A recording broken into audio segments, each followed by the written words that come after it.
ما هو الكوارتز؟ وليه هو قلب ساعتنا؟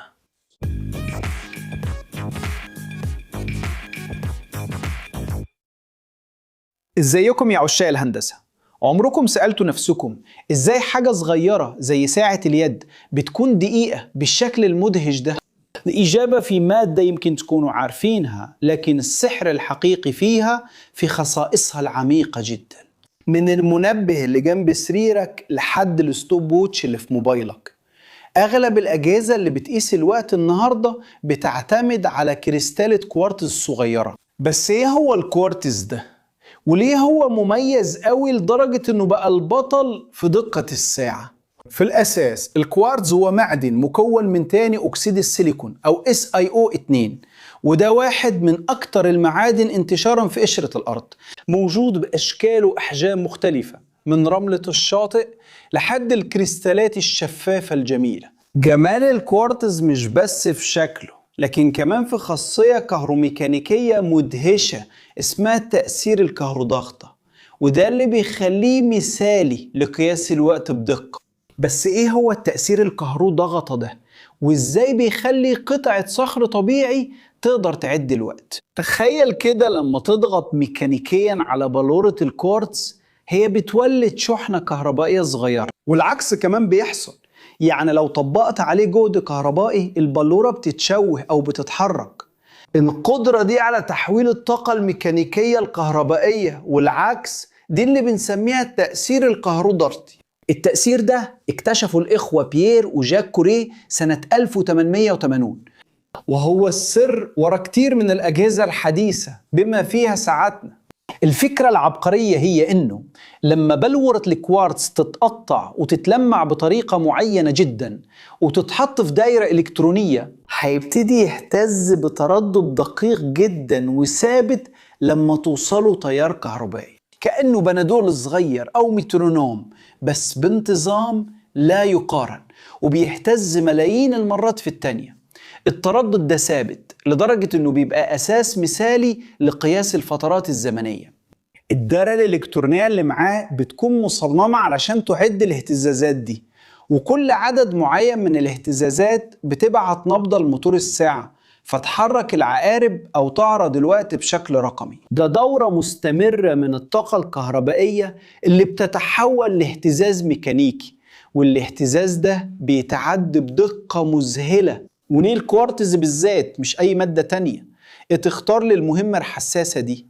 وإيه الميزة الكبيرة اللي بيوفرها عن باقي العناصر؟ الإجابة في استقرار. الكوارتز عنده تردد رنين طبيعي، وده مقاوم بشكل مذهل لأي تغيرات. يعني معدل اهتزازه ما بيتغيرش حتى مع تغيرات بسيطة في الحرارة أو الضغط، وده مهم جدا عشان يحافظ على الدقة مع مرور الوقت. كمان الكوارتز متوفر بكثرة، وعلشان كده أقل تكلفة في استخراجه ومعالجته، وده بيخلي تكنولوجيا ساعات الكوارتز متاحة للجميع. قبل الكوارتز الساعات الميكانيكية كانت قطع فنية معقدة، لكنها كانت بتعتمد على الزمبركات والتروس وأنظمة الهروب اللي كانت بتتأثر بالاحتكاك ودرجة الحرارة والجاذبية نفسها، وده كان بيخليها غالية وأقل دقة. ادخال الكوارتز خلى قياس الوقت بدقة عالية متاح للجميع. بس ايه حكاية السيليكون؟ ايه علاقة العنصر ده بالكوارتز وبطريقة شغل ساعاتنا؟ زي ما شرحت قبل كده، الكوارتز هو كيميائيا تاني أكسيد السيليكون. ده معناه ان عنصر السيليكون هو المكون الأساسي لبلورة الكوارتز. مع ذلك ارتباط السيليكون بالساعات أكبر من كونه مجرد أساس للكوارتز. السيليكون النقي هو الأساس للإلكترونيات الحديثة، هو المادة الرئيسية المستخدمة في تصنيع الترانزستورات والرقائق الإلكترونية اللي هي العقول الرقمية تقريبا لكل الأجهزة. في ساعة الكوارتز الحديثة بلورة الكوارتز هو اللي بيولد التردد، لكن الدوائر المتكاملة اللي معمولة من السيليكون هي اللي بتضخم الاهتزاز ده وبتعد النبضات وبتحولها لعرض رقمي أو حركة علشان العقارب.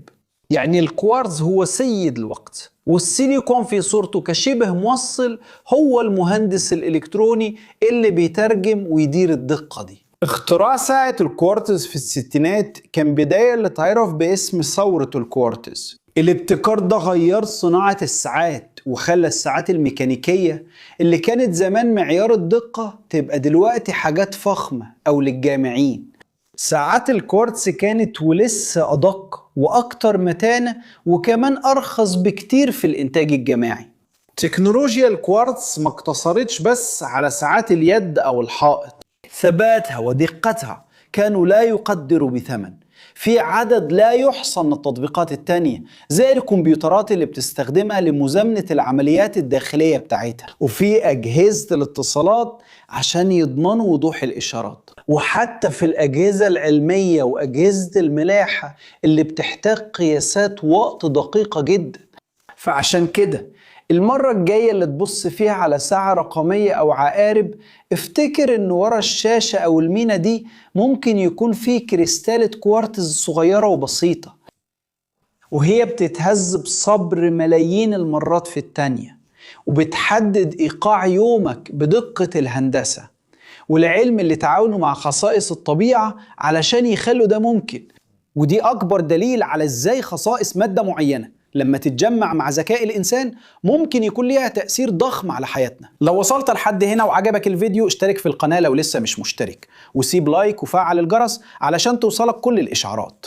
ولو شايف إن المحتوى بتاعنا مفيد فكر تبقى عضو معانا علشان تساعدنا نكمل ونقدم النوع ده من المحتوى على المنصة، وكمان اسمك يتذكر في فيديوهاتنا. ولو انت فضولي وعايز تعرف عن الكورسات اللي بنرشحها هنا على القناة، امسح الQR كود اللي جنبك او ادخل على اللينك في وصف الفيديو علشان تقدر توصل لفرص كتير وتطور مهارات مختلفة. والمهارات دي لما تتجمع مع بعضها بتفرق جامد في حياتك. وانت كنت عارف أهمية الكوارتز في الساعات؟ كنت عارف وظيفته في الساعة؟ سيب لي رأيك في التعليقات لأني عايز أعرف. هنا جنبك في خيارين لفيديوهات مهمة لازم تتفرج عليهم علشان توسع معرفتك وتستكشف فضولك. ولو حابب تدعمنا اعمل لايك واشترك في القناة وفعل الجرس وفكر تبقى عضو في القناة. ده كل حاجة يا عشاق الهندسة، تحية كبيرة واشوفك في الفيديو الجاي.